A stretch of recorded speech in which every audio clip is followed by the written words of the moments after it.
I think it's been everywhere this week, and we read a short piece about it today, I think. Was it in your paper? Yeah. And we've both made videos on it. It's actually the sad passing of Robin Williams. Got the film Flubber right there. Classic. Is it an American paper who... It was like an American documentation. Said Robin Williams didn't die of suicide. Died of... depression. It's... How do you throw it about? That thing. Like, you know, like I said in my video, people get depressed to such an extent that they feel that's their only way out. Whether it be for financial needs or whether it be family, blah blah blah. You know, it's wrong to judge someone solely on that. Yeah. It was all right for them to make him laugh for years and years and years and years, but when he needed help, nah.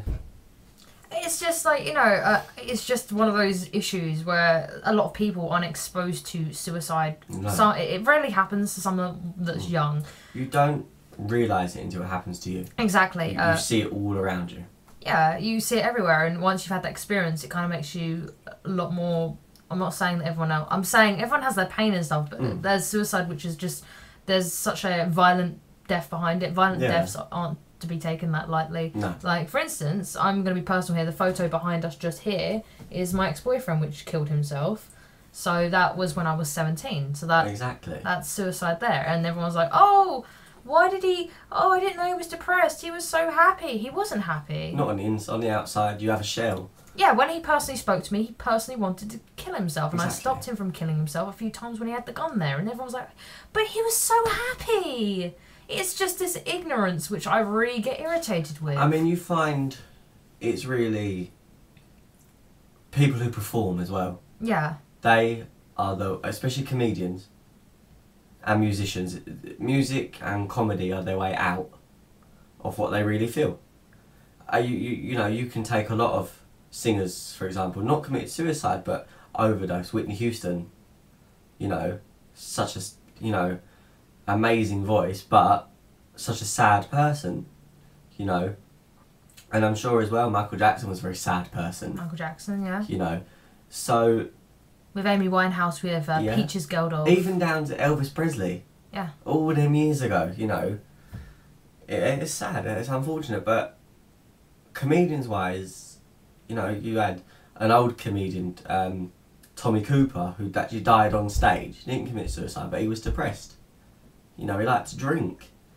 You know, it's their escapism. Music and comedy are their escapisms. It's because they kind of... It's the only way they can really express themselves through, because musicians express a lot of pain. Like every love song to you that is out there, that is the most popular love song. You've got Adele. All their pains are about heartbreak. It's all about heartbreak. You ever listen to Mariah Carey song? She's a sad woman on the inside. Sad, but it just irritates me as well. Is that when suddenly, because of a celebrity comes out, a celebrity, I know it's kind of like both ways. Like a celebrity come out, oh, they had depression. Depression's a thing now. It's like everyone's suddenly like, oh, we should put awareness as... Okay, Depression's been around for a very long time. People have been dying way before then, and it's kind of Exactly. insensitive to people that express. Exactly. You know, people like we both have. I mean, like, you know, I said on my video, I've gone through it myself. I didn't go into detail so much. Yeah. But I went through it as a kid, you know, and it's not easy. And as well, it's unexpected. But is it worse when someone dies, you expect it or unexpect it? Even though you expect them, you know, say someone is suffering with a terminal illness and you think, oh, they've got 4 months, but when it happens, it's still a shock. But with suicide, sometimes you don't even get a chance to say goodbye. Yeah, and that's the saddest thing. It's all the questions as well that you ask. You ask, could I have done that better? Could I have been there for them? Is this my fault? The biggest is why. Yeah. But you'll never know the answer. So you have to accept. You have to accept it. Yeah, exactly. And eventually you do. So- Eventually. Eventually. In time. In time. In time, those scars don't really heal. We just forget about them. They're still there. And they come out. Just cover them with VO5.